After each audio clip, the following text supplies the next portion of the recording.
কলা ছাড়িয়ে নিলাম। এবার চিনি দিয়ে দেব, সামান্য নুন দিয়ে দিলাম, কলা চিনি এগুলো মেখে নিলাম।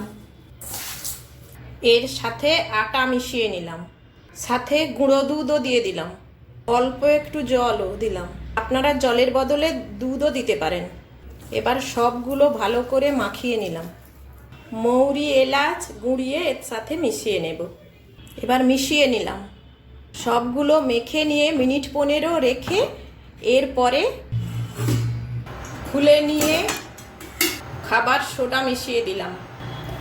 ভালো করে মিশিয়ে নিয়ে ধোঁয়া ওঠা ডুবো তেলে এইভাবে ছোট ছোট দিতে লাগলাম, মাঝে মাঝে উল্টেও দিলাম। ভাজা হয়ে গেলে নামিয়ে নিলাম।